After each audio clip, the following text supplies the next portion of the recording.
wish the 5 minutes between the end of class bell and the end of class bell was as long as that 5 minutes. That seemed like a long time. Well, if you are here looking for the continuation of Paul's missionary journeys, you're either disappointed or pleasantly surprised because that class is over, same teacher, different class. I did think it was kind of weird as I was thinking about this today that you look at the word Psalms, when you deal with Paul, he was Saul, then he was Paul, so there's still kind of the weird PS connection. I don't know, some sort of subliminal message there, no? But we're going to spend this quarter studying the book of Psalms, and as I'm sure several of you are thinking, Dave Rich has already expressed, if I couldn't finish Paul's journeys, how in the world am I going to finish the book of Psalms? The answer is, I told Dave that that's a great thing about doing Psalms. No one expects you to actually finish the book of Psalms. So we're going to do a walk through the music room. And I use the term music room because that was J.J. Turner's expression to always describe the book of Psalms. My first class I had with J.J. at Bear Valley, 15 minutes into class, he says, turn over your Bibles to the music room. And I'm going, what kind of Bible do they use here? I didn't know what he was talking about. And then he starts quoting the 51st Psalm, and I was like, wait, that's in... Oh. And he never would explain it. That's just what he called it. So this will be our walk through the music room. So let's say you walked in here last quarter, though, and you saw the life and journeys of the Apostle Paul, or whatever I called it. Where would you expect us to study in the Bible? What books? Acts. Yeah, you jump into Acts. That's his journeys, that's his life. Then you look at his letters. If you were to study the book of Luke, for instance, why would you study the book of Luke? The life of Christ. You'd want to, that's one of the Gospels. You want to know Luke's perspective of the life of Christ. Back to Paul. Say you're going to study Philippians or Colossians. How are you going to approach a study of the book of Philippians, for instance? It's a new church. You're going to look at the historical context of it. You're going to look at, what'd somebody else say? Applications. You're going to look at all the life lessons that are there, all the lessons to the early church. You're going to figure out who the author is. Let's say you're going to do a study on 1st and 2nd Samuel. What's going to be your motive behind studying 1st and 2nd Samuel? The King David, the beginning of the kings, God's working with his people in that historical setting. Isaiah. Adam just spent a quarter not too long ago studying the book of Isaiah. What are we going to look at when we study Isaiah?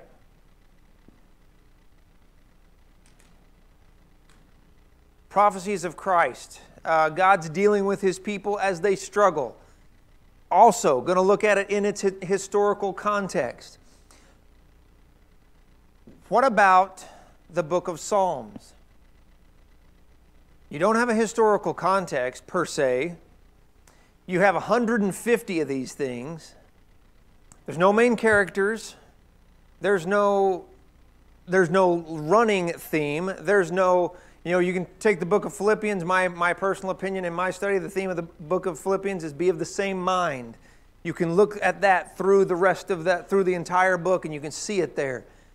You can't really do that with the Psalms because there's so many different things that are going on in this collection of songs. So then we have to think, this is one of those Old Testament things, and it's not historic. It's not... the story of God's people. And I say that kind of openly because as we'll see throughout this quarter, it is. There's many of these psalms that once you do see the particular psalm in its historical context, it really will amplify that scene, whatever that scene might be. But we know from Romans 15 verse 4 that we're to look at the Old Testament as Paul says there, these things written before for our learning so that we might have hope. We know from what Paul also says in 1 Corinthians 10:11 that these things were written for our admonition. So there's obviously value in studying these things of the Old Testament. not the law we live under. We get that. We understand that that's that covenant. We're living under the new covenant. But there's still so many lessons that we can take from Old Testament books, whether it's historic value, prophetic value, the minor, major prophets, and the dealings that God has with these people as they struggle. What we find as we look through the Psalms is all of the above. I mean, it really does. Like I said, as we look through this, we'll see history. We'll see prophecy.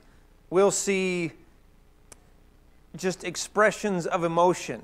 That's one of the main reasons. We'll actually get to that here in a little bit. But one of the great things that you see through the Psalms is the expression of feeling, the expression of thoughts, sometimes uncomfortable thoughts. But the great thing about looking through the Psalms is you have such a variety of style, a variety of types, and a variety of subject matter to deal with. So what we'll do this evening, what I always do when I start a book study, is just what I was talking about with those other books. Try and set the historical context, see who the author is. Why is the author writing this particular book? With the Psalms, there's a little bit more that you have to do with that. So we're going to look at some of the particulars about the book of this collection of Psalms that really make it incredibly unique. So what we'll begin with then is, why are we going to study this giant collection of books anyway? Why study the Psalms? Before we get into that, ask Nolan, if he would, to lead us in a word of prayer. So after Nolan leads us in a prayer, we'll kick this off. Dear Father, we understand you. Privilege of being so.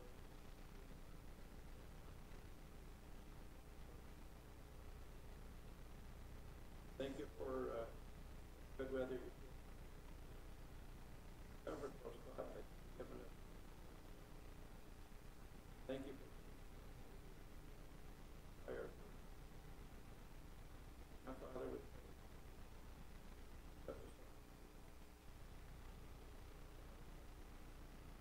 not only hear with our spirit, but hear with our heart. Take the things that hear and meditate. Finally, make them up. Pray that you'll be. Okay. Thank you. Be with us.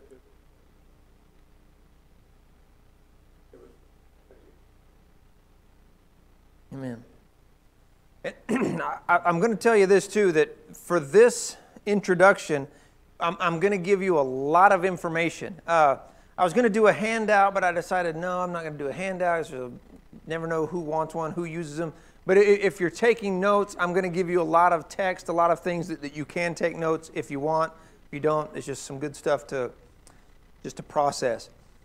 Why study the Psalms? Other than the fact that it's in the Bible, it's stuff that we ought to know, we ought to read. But let's look at some particulars. Number one thing that kind of jumps out to me is that we're pointed toward the Psalms in the New Testament. There are some people who will say that, we're commanded to sing the Psalms. You think of Ephesians 5:19, Colossians 3:16. Encourage one another, admonish one another with what? Psalms, hymns, and spiritual songs. There are people who say that when it says encourage people with Psalms, it means these Psalms. I don't think necessarily it means just these 150. I don't think it's that exclusive, because there are Psalms in other books of the Bible that we could also sing as Psalms. So, but the idea is we're pointed toward the Psalms at least. We're at least pointed that direction. James 5:13, if anyone's sick, call upon the elders. If anyone's happy, let him do what? Sing psalms. Sing these songs of praise. Sing these songs that have so much meaning to them. George. Well, I think that's the thoughts of David. Yeah, and that's part of it too. George said it's the idea of learning the thoughts of David. And David has a lot of accountability, or a lot of credibility when it comes to the Psalms. But as we'll see in a minute, there's a bunch of other guys involved with this too. But yeah, it's look back and see the mind of those Old Testament, our forefathers, if you will. The Psalms point to Jesus as the Messiah. As I've kind of been preparing for this class, I always think of the 22nd Psalm when Christ is on the cross. He says, my God, why have you forsaken me? That's the one that always kind of jumps to mind as a messianic type psalm. But they're all over through there. There's many Psalms that point to Jesus as who Jesus is. So that gives us a reason to study the Psalms. For us under this new covenant, like I said, there's a lot of references, of course, in the Psalms to procedure and practice under the old law. It's sometimes easy for us to go, well, that doesn't apply to us. But there's a great deal that does apply to us. This collection of Psalms can be used as a Christian songbook. I mean, it's fascinating to me how many of the Psalms that we actually sing as songs, and I always do this to especially some of the younger kids at camp every summer, that I ask them, how much of the Bible can you quote? And they're like, oh, I don't hardly know any of it. And then, we'll start singing Above All Powers, or we'll start singing, any number of songs, and I'll just go, look, that's in your Bible. That's word for word from Psalm 95 or from Psalm wherever. And they go, I know the Bible. There's actually some traditions that sung during worship that aren't from. Yeah, what Adam said, there's some tradition that believes that if you're not singing the Psalms, you're an apostate. I mean, it's really that you shouldn't sing the Psalms. Like I said, I don't see that, but there is certainly the encouragement to look at them and to see that the mindset and the thinking there. So obviously they can be used as our songbook. They can be used as our prayer book.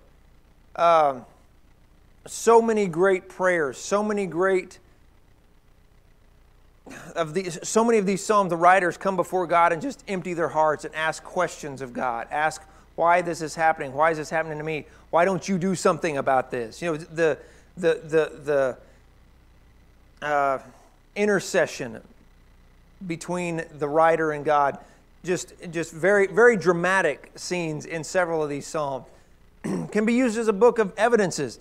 This is one of those things that was again kind of a surprise to me as I look at the Psalms.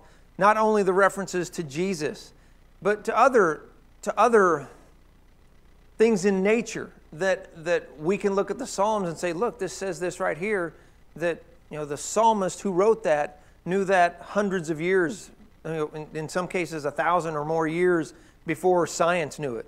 So there are plenty of Christian evidence type things in the Psalms. And then, of course, can be used as just a book of training, because there's so much about just how to live righteous, how to live correctly before God, how to be the people God needs us to be. So for us, the purpose for this quarter is, number one, and I don't necessarily say this is the primary, but it's going to be kind of the initial thing that we're going to do, is to get more familiar with Old Testament poetry. When Adam taught Isaiah, one of the things that we kind of had to look at is, and it's like if you do Isaiah, if you teach, Richard taught Revelation here a while back, that there's some books that you have to say, okay, let's look at the structure here. You have to look at the literature, the form of the writing. You go through 1st and 2nd Kings, it's a historical account. You go through James, it's a directive of here's how to live the Christian life. The Gospels are kind of a historical account of Jesus.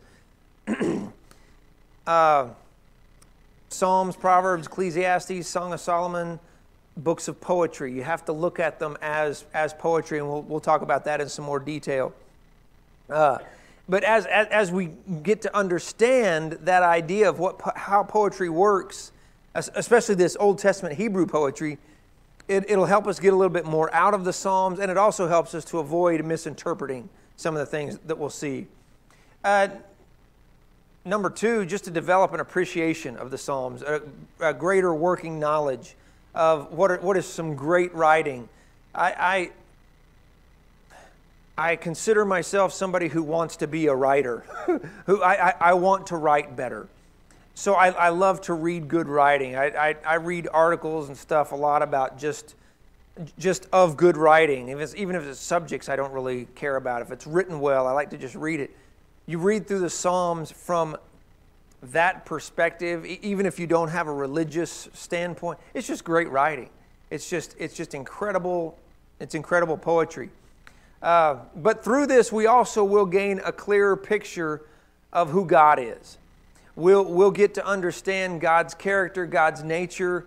One of the things, again, that I think you might be surprised by if you haven't studied this collection of books very much is how open God is to being questioned, how open God is to being doubted and being said, God, really, why is this? Why are you doing this? Why aren't you doing this? And God will just, as God is, just allows the psalmist to vent. But then it's really a cool process. We'll look at least two of these where the psalmist vents their frustration and their aggravation, and then it's almost as through the writing, that the inspiration of the writing, however that works, that the writer gets to a point where he goes, but God, I know you're in charge. Because it seems like almost all those, even these imprecatory, go kill my enemies psalms, end with the psalmist going, but I know you got this handled. But that helps us see some more about who God is. Like I mentioned, we'll also learn more about Christ in prophecy. Some prophecy in some ways maybe that we might not have thought about. From the descriptions of his suffering, and then the flip side of that, some descriptions of the glory of Christ's reign that we really don't see in other places in Scripture. We'll see some incredible examples, like I mentioned, of fulfilled prophecy, not just of Jesus, but some from prophecy, if you will, of some other things that lend some credibility to the evidences idea. And I mean, there's so many more reasons that we could talk about. One of the things that I mentioned and we kind of breezed over was the expression of emotion. If you're at a spot in your life where you're feeling frustrated or angry or doubting or scared or discouraged, there's a psalm about it. I mean, there's in there somewhere there's a psalm that will apply to whatever emotion, whatever thing you're dealing with, at least in the category, or at least the expression of your emotion or how you're feeling. So this is just kind of an overview of how I'm going to go with this. Any thoughts or comments at this point?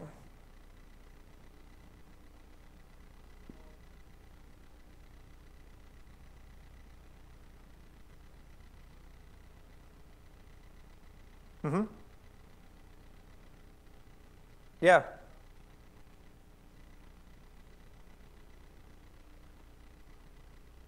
Yeah, what April says, you can also get a lot of how-tos out of the Psalms. You can see how God expects to be approached, how God wants to be worshipped, how God is who He is. And like I said, that's one of the great things we see is, you can find one psalm that's all about worshiping God, and then you can find another psalm that is, the psalmist saying, God, why don't you go kill those guys for me, because I'm sick of this. I'm sick of the way my life's going. And I mean, it's all over the place, which makes it pretty interesting. So, as I said, the format, or the form, if you will, of the Psalms, because they are songs, what that amounts to is that they're poetry. So we have to have some foundational understanding, I guess, of Hebrew poetry. And I'm going to throw some terms at you that the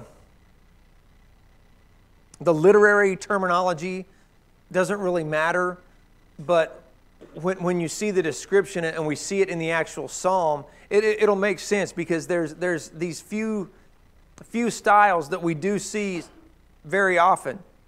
And if you identify the style within the psalm, it does kind of help you go, oh, he's saying this, then he's saying this, which then says this. And that you'll understand what I'm talking about in a minute. That didn't make any sense at all. But as we understand the characteristics of this poetry, it'll help us understand the overall nature of the Psalms. Which, and the importance of this, and I should have said this earlier, the importance of the characteristics of the poetry and understanding its poetry is to help us in our interpretation of the Psalms. Because there's some of these things, as I mentioned, with some apocalyptic type literature like Revelation, we have to be careful that we're keeping it where it is. That if it says whatever, fill in the blank, we have to be careful we're not making a doctrinal position on something that is figurative or is poetic. Just like, a lot of the times in Revelation we see these, 1,000 years that, Satan's going to be trapped, and people make a doctrine about that. Well, that's not what it's saying. There's a bigger picture there that you have to see. So that's what we need to do with Hebrew poetry as well. So one of the things that makes Hebrew poetry interesting is the use of, and I found this term, there's a bigger term for it, but this guy narrowed it down to just the idea of thought rhyme. When we think of poetry, we think roses are red, violets are blue, something, something, and so are you. We think line B has the rhyme with line D, or it's not a poem. Unless it's a haiku, and I don't even know what that means, so that's other stuff. But what Hebrew poetry does is it doesn't rhyme the words, the ending words. It's the thoughts that match up. And like I said, I think you'll see this, and I think you understand what I'm talking about. The actual word, the term is parallelism, but to think of it as thought rhyme helped me anyway. But it's just arranging thoughts in order instead of necessarily ending word sounds. So some of these different types. The first one is synonymous parallelism. Look at Psalm 24, verse 2.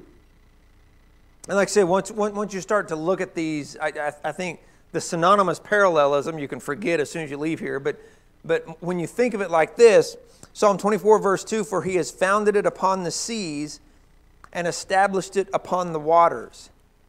It's the same idea. The seas and the waters, established, founded. It's just repeating the same idea using some different terms. Those two thoughts, in essence, rhyme. And it's just two phrases that are basically saying the exact same thing with different words. That's synonymous parallelism. Then there's antithetical parallelism. Look at chapter 1, Psalm 1, verse 6. This is the idea of strengthening an initial thought by contrast. And this you see a lot in the Psalms. Psalm 1, verse 6 says, for the Lord knows the way of the righteous, but the way of the ungodly shall perish. He holds up the way of the righteous, says the Lord knows this, but then he says, but then the bad side is the way of the wicked is in trouble. So it's to emphasize the good and the bad, or to emphasize point A, he contrasts it with point B and says, look at the dramatic difference. That's that idea of the antithetical parallelism. Synthetic parallelism. This one's pretty interesting. This is another one you see a lot. Psalm 119 is full of this. But it's kind of the idea of cause and effect, that the first line has, here's what's happening, here's what it's going to make me do in the second part of the line. Psalm 119, verse 11. Your word I have hidden in my heart. That's what I'm doing. That's what I'm going to do with your word. Here's what it's going to do for me, that I might not sin against you. And again, this is another type, another characteristic of poetry that is repeated often. Like I said, in Psalm 119, it's there over and over, but you see it a lot through the Psalms. Then this is progressive. The next one is progressive parallelism. And this one is kind of interesting too, and I never really thought about this, so I kind of read through this terminology. But the first example is the stair steps. Back in Psalm 1, the very first verse of the very first psalm, and you can kind of see this as you look at it. You've probably read this before, and if you're like me, you've read it over and over and never really thought this much about it. But he says, blessed is the man who walks not in the counsel of the wicked, nor stands in the way of sinners, nor sits in the seat of scoffers. He's just basically going from one body type or body position, movement, yeah, whatever. Can't think of words. From one to another. It's the one who walks or stands or sits. So it's just kind of a progressive movement. Then there is the climactic in chapter 29, verse 1. And this is the idea where it's almost a question and answer. This is what 29:1 is, but it's not always this way. Chapter 29, verse 1 says, give unto the Lord, O you mighty ones. And then if you just leave it at that, you go, I'm going to give something to God. What am I going to give him? Give unto the Lord glory and strength. So it uses one phrase to build up the idea and then kind of leaves it hanging there. And then the next phrase drives it home. Give to the Lord glory and strength. So, I mean, it's obviously not stuff you have to know to enjoy the Psalms. But if you start to look for these kind of patterns, you do see the way the author or the authors are using these tools to emphasize what they're trying to express about God. Then another characteristic, the introvert, I left this one out. Psalm 91, verse 14, introverted parallelism. And this is kind of cool too. And this to me is the one that is hardest to identify if you're thinking poetry like we think poetry, westernized, Anglicanized English poetry, because the first and the fourth lines relate and the second and third lines relate. Look at Psalm 91, verse 14.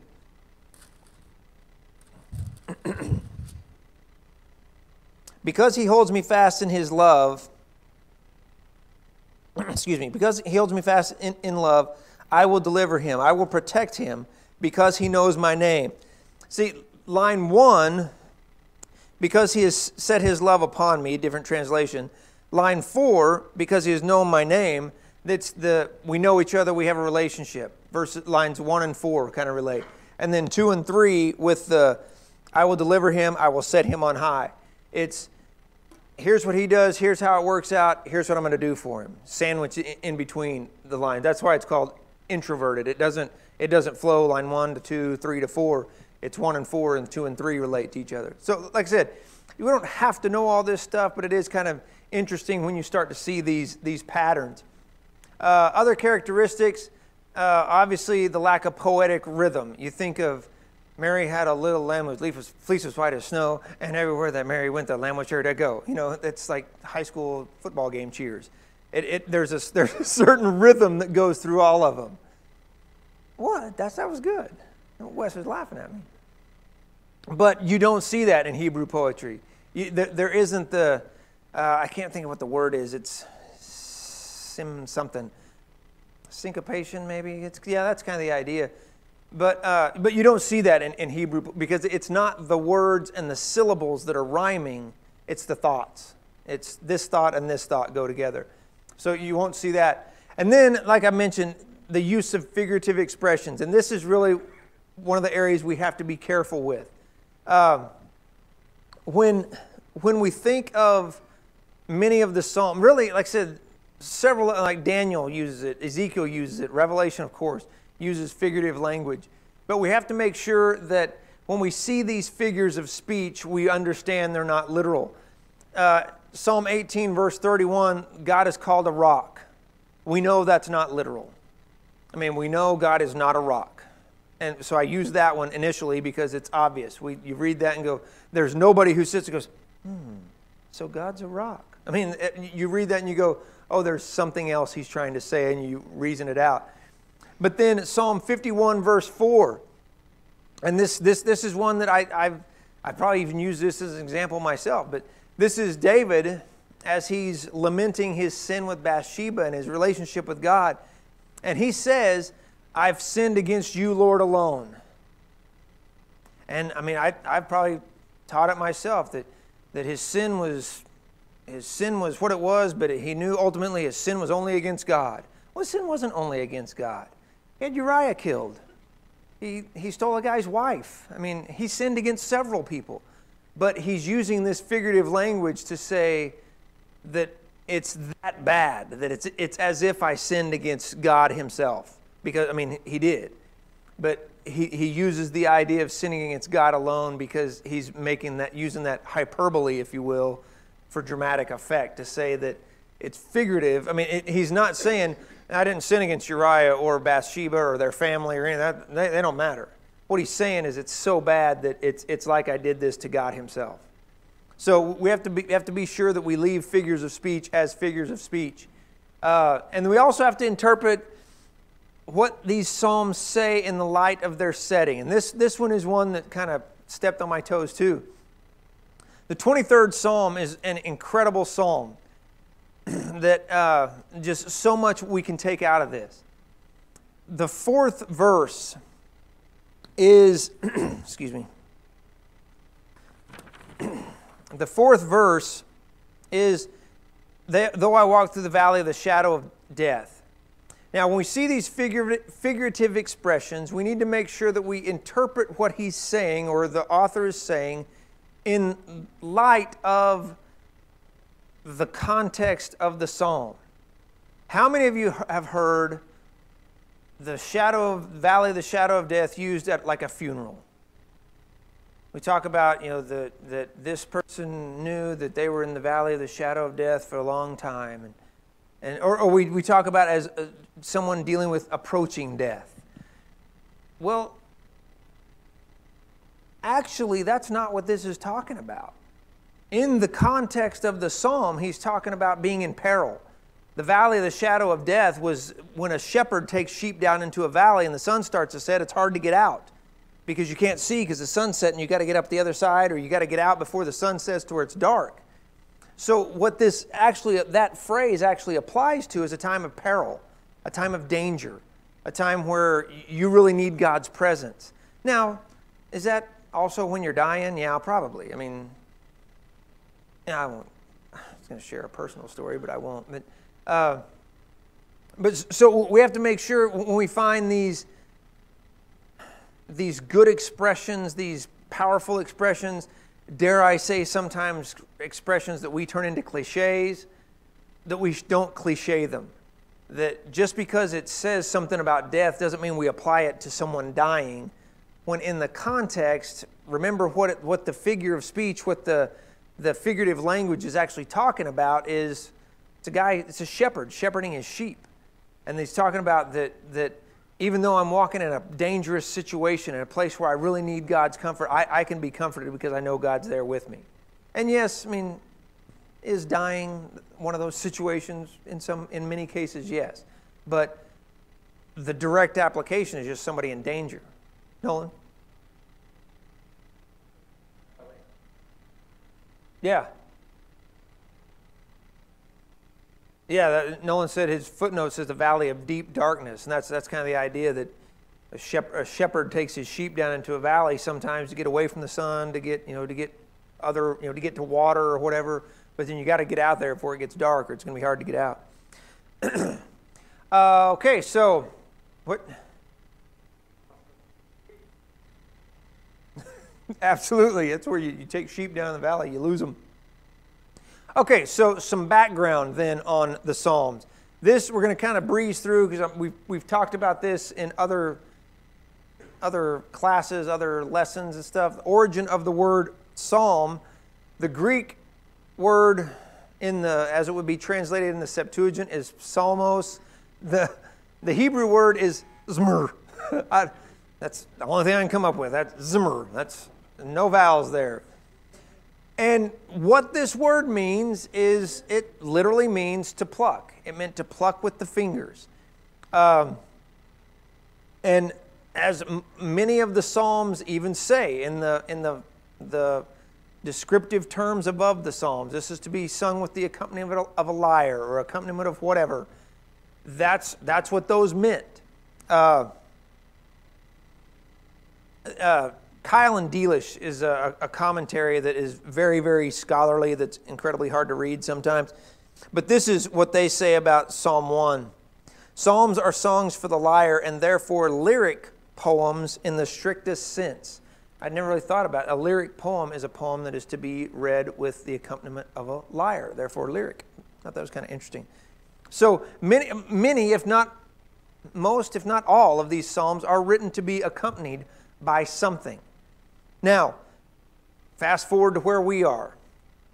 We know that we're told that we're to sing and make melody.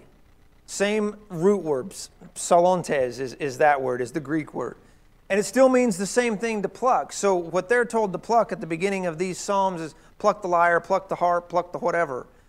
We're told that now under the new covenant that we're to pluck what? Our hearts. That we're to engage our hearts. So I'm not going to, that's as far as I'm going to go into that discussion. But don't decide that because the Psalms say to pluck the harp or to pluck the lyre or whatever, that applies to us, because the rules changed, is what it comes down to. The words are still there, but the directions aren't. So that's just the origin of the word.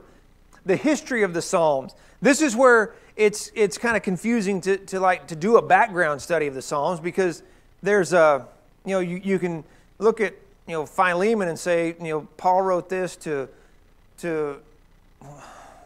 what's his face? Can't even think of the guy's name. It's a bad book to use. Paul wrote Colossians to the church at Colossae at this year when he was in this place to deal with this circumstance. With the Psalms, you've got a long history to cover. The earliest psalm dates back to probably about 1400 BC with Moses. So you go back a long ways with the Psalms. So that the historical setting, as we mentioned already, the historical setting is going to change.